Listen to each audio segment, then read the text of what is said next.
Hey guys, so the Lord gave me a word, and this whole thing is based off of one verse, um, and that word is it's time to shrink.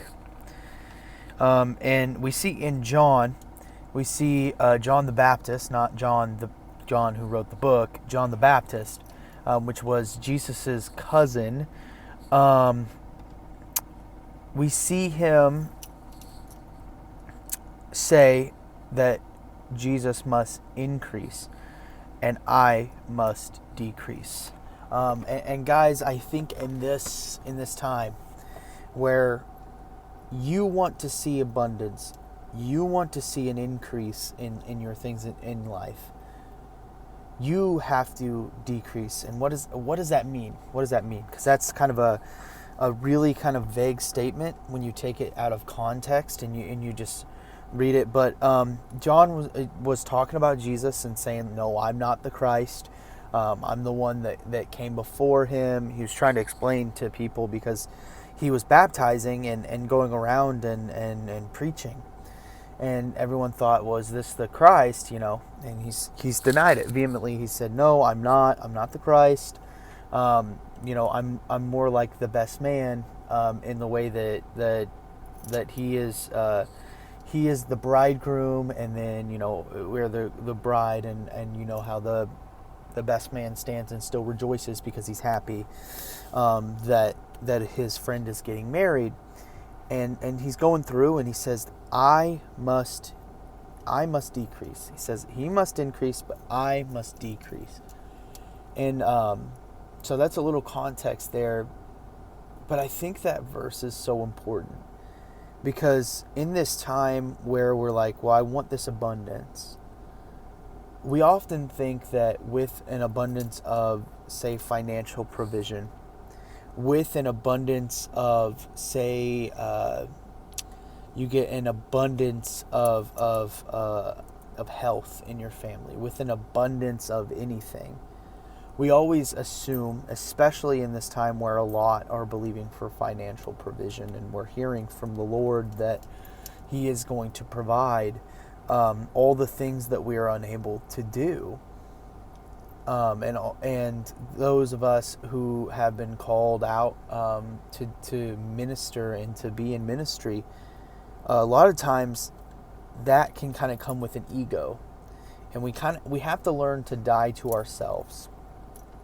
And like I said in my last video, Paul said he died to himself daily. He died to his flesh daily. And part of that is ego, because we have an ego.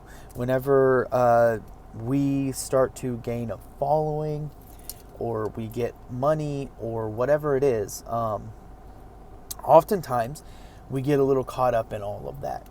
And we kind of lose focus, and we try to increase ourselves, and then we start to kind of stall, and we wonder, man, why is this blessing kind of stalled? Why is it plateaued?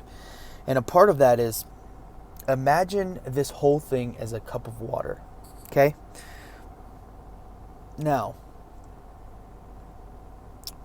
with the cup of water, the abundance is the water, right?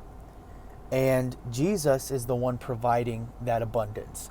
And so Jesus is in the water, and you have the glass of water. Well, you are the glass. He wants to fill your life is the glass. Now, if we start to worry about, man, this glass has to look good, right? Our life has to look good. So we start adding details to this glass or this cup, whatever. And we start adding more glass or more plastic to this cup. There's less room for water.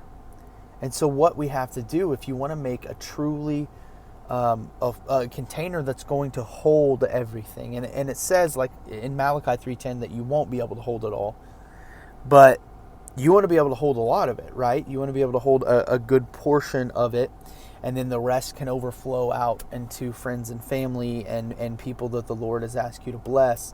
And you want to be able to hold a lot of it so that you can continue on doing what you need to do. But John had that revelation that in order to continue doing what he needed to do, it wasn't about him. It was not about him. Guys, I've talked about loving Jesus. I've talked about wanting more and realizing that there is more. I've talked about the promises that he's promised. And this is a subject I think a lot of people really, they need to get down. Jesus came, he saved us all, right? He died for all of our sins. And we like to think that we can take the front running show from him. We oftentimes, when we start getting money, that can kind of be associated with a little bit of fame. Maybe the Lord is increasing a book you wrote, and it's going to sell, hundreds of thousands and millions of copies, and you're about to make a lot of money from that. Maybe the Lord has given you favor with someone who's seen your art online, and they want to pay good money to have you do renditions of your art for their home or something like that. Maybe the Lord is making connections for you.